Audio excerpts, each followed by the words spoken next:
Hey everyone, and welcome to The Explainer. Today, we're taking a close look at what is, without a doubt, one of the absolute most baffling, complex, and just haunting events in modern aviation history. We rely so heavily on data, right? On tracking, on the supposed absolute certainty of modern tech. But what actually happens when all of that just stops? Today, we're investigating the timeline, the hard data, and the theories behind Malaysia Airlines Flight MH370. This is an unfinished puzzle, and we're going to look really closely at the facts we actually have. Okay, let's dive into this. Seriously, how does a massive airliner, a totally state-of-the-art commercial aircraft packed to the brim with redundant communication systems, radar transponders, and 239 human beings, just vanish? In an age where we can literally track a smartphone pretty much anywhere on the globe, the idea that a giant commercial flight could just completely disappear from our highly monitored skies, well, it totally challenges everything we think we know about modern travel. It's this massive paradox that sits right at the very heart of this entire explainer. Part 1. The Vanishing Act. So, picture this. It's March 8th, 2014. A Boeing 777 takes off from Kuala Lumpur, heading towards Beijing. Just a completely standard, run-of-the-mill international flight. Less than an hour into the journey, the pilots make their final, totally routine communication with air traffic control. Everything is perfectly normal. There are no signs of distress, zero mechanical warnings, absolutely nothing out of the ordinary. But then, literally just minutes after that check-in, the reality of the situation completely shatters. The aircraft abruptly disappears from radar screens. One moment, it's a perfectly tracked, monitored flight, and the very next, it's a ghost. And the ultimate contradiction of this whole disappearance lies right here. The final cockpit communication, a super calm goodnight Malaysia 370, indicated perfectly standard operating procedures. Yet less than an hour later, the aircraft abruptly vanished from secondary radar. There was no mayday, no emergency squawk saying, there's a hijacking or a sudden loss of cabin pressure. The comm communication ended, and the tracking data just ceased to exist. This incredibly stark contrast instantly transformed what could have been a standard missing aircraft report into a profound, chilling mystery. Section 2. Clues in the data. Now, what's really interesting about this slide is the core contradiction we found. While traditional radar data ended abruptly, this incredible technological twist suddenly emerged. Investigators realized that automated electronic handshakes, or pings, between the aircraft systems and an Inmarsat communication satellite were telling a completely different story. This data suggests the plane actually didn't crash when it vanished from radar. Instead, it just kept flying for several hours through the night. And wow, this changes everything. It expands the timeline from less than an hour to this prolonged event stretching across the sky, completely radicalizing the scope of what investigators even had to look for. Because of that Inmarsat satellite data, the entire focus shifted. Authorities launched a massive international search operation in the remote, frankly unforgiving southern Indian Ocean.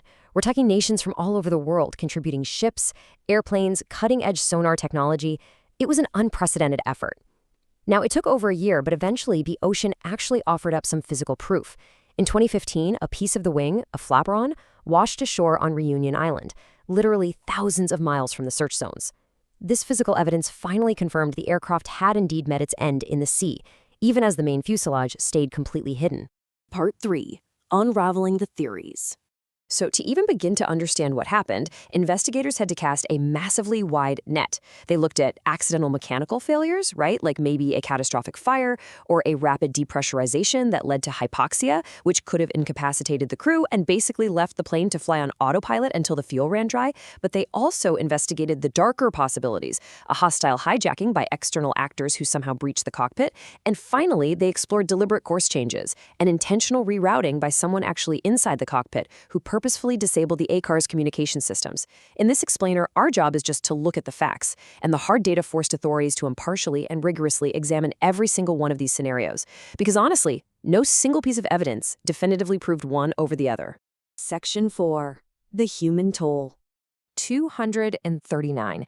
Just let that number sink in for a second, because behind every satellite ping, behind every single radar failure, and behind every theory we just talked about are 239 human lives, passengers and crew, mothers, fathers, kids, professionals, friends.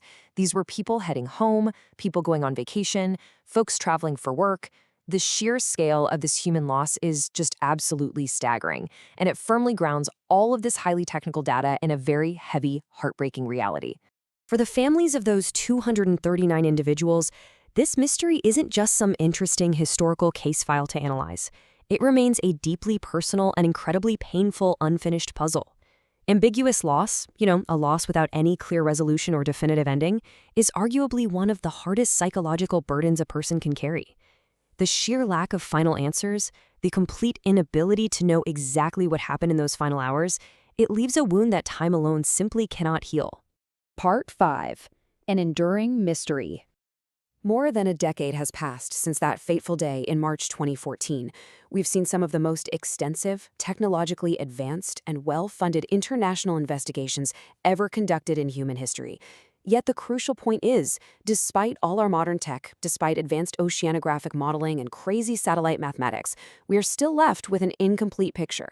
The exact fate of the aircraft remains totally unknown. We have fragments, sure, we have theories, we have timelines, but we absolutely do not have the complete picture. And because of that, the search for answers continues. Private marine robotics companies like Ocean Infinity and independent researchers are flat out refusing to just close the book on this. Which leaves us with this final, really provocative thought. Will we ever actually solve aviation's greatest mystery?